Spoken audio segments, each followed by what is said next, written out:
Okay, this section deals with systems of equations, 2x2 systems, so 2 equations, 2 variables. So there's 3 methods to solve. You can solve by graphing, you can solve by substitution, and you can solve by elimination. So the first one we're going to do is solve by graphing. So you're going to solve your equations in terms of y, graph both of the lines, and if they intersect at a point, that's your solution. If they're parallel, they don't intersect, then it'll be no solution, and then if it's the same line, it'll be infinitely many solutions. So for this one, we're going to solve both of these for y. So we're going to subtract x, so we got y is equal to negative x plus 4. Subtract x on the bottom, we get y is equal to negative x. So for this line here, our slope is negative 1, and our y-intercept is 4.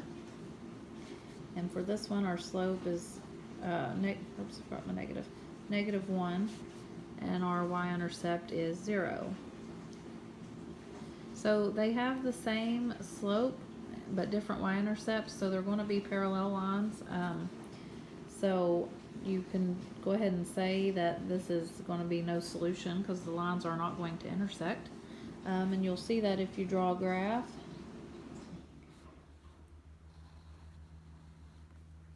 So for the first line, your y-intercept is 4, 3, 4. Slope's negative 1, so I'm going to go down 1 and right 1.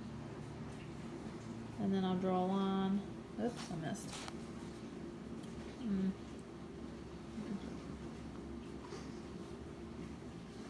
And then sometimes what I do is I'll number my equations, and so then that way I can say 1 and 2. And so this is line number 1, just to help you if you want to.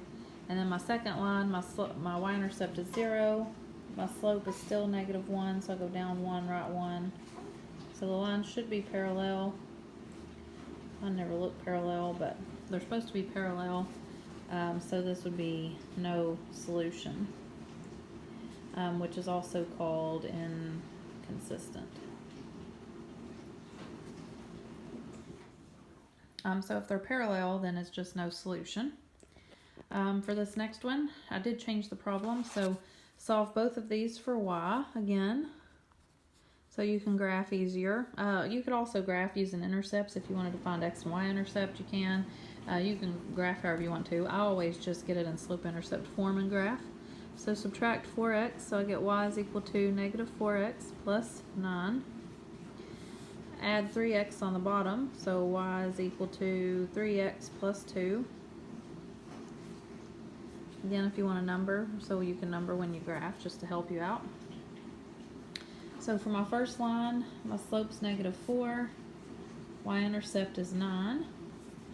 And my second line, my slope's 3, and my y-intercept is 2.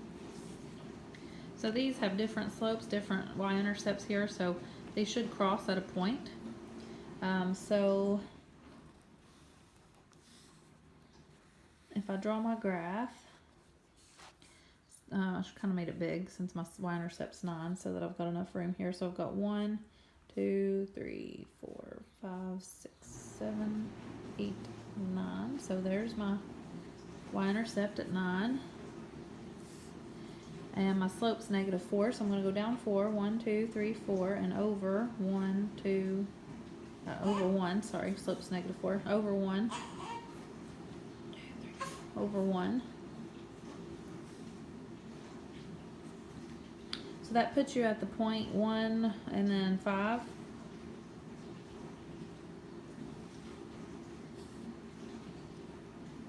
So there's line 1. My second line is slopes 3 and y-intercepts 2, so I'm going to start out at 2, so up to 2.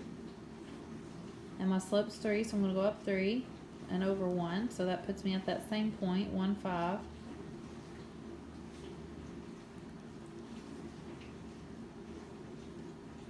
And so that would be my solution. Wherever they cross is my solution.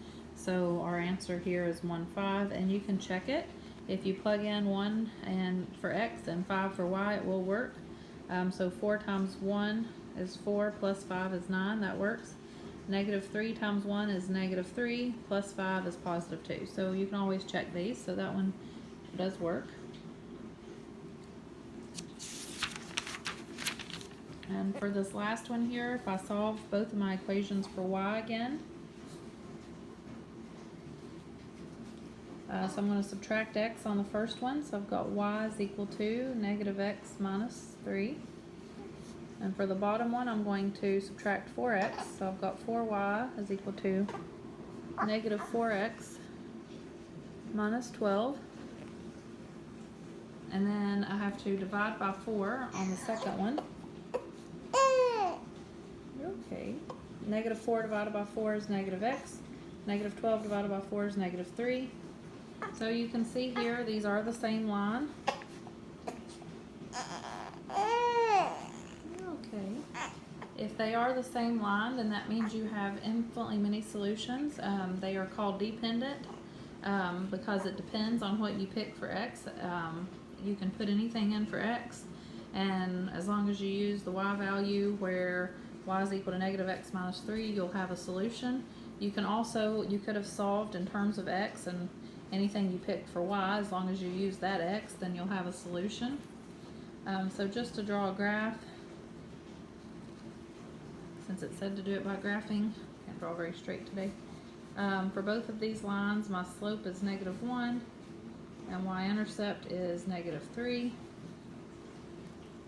So I'll go down 1, 2, 3, and the slope's negative 1, so we go down 1 over 1. Your graphs don't have to be perfect, mine never are. So that is 1 and 2. Both of my lines is 1 and 2 there. So like I said, it's called dependent, which means there's infinitely many solutions. And you can write it as x, y would be equal to anything you pick for x. So sometimes it'll say write it in terms of x. So what does y equal? Y equals negative x minus 3. Or if it said write it in terms of y, you could, instead of solving for y, we solve for y since we're graphing, you can solve for x. Up here, stood here, x equals, if I subtract y, negative y minus 3. It's going to equal the same thing if I solve this one for x. You subtract 4y and then divide by 4, so you do the same thing twice. So this is in terms of x, and if you write it in terms of y, x has to be negative y minus 3, and then you can pick y. So this is in terms of y. Usually you'll see it in terms of x because most of the time you're going to pick x. So like if you pick x as 0, then this would have to be negative 3 because you plug in 0. If you pick x as 1, plug in 1 here. Any of those answers are going to work. You can pick x as negative 253, then plug it in here, then that'll also work for this line. So infinitely many solutions, whatever you want to pick. Same goes if you were writing in terms of y. You can pick any y value. As long as you use this x, it'll work. And one other note here, if you noticed up here to start, x plus y equals negative 3, and then 4x plus 4y is equal to negative 12. This second line is just a multiple of the first line. Multiply the first line by 4, you get 4x, 4y, negative 12. So you know it has to be the same line, but you do find that when you solve too. So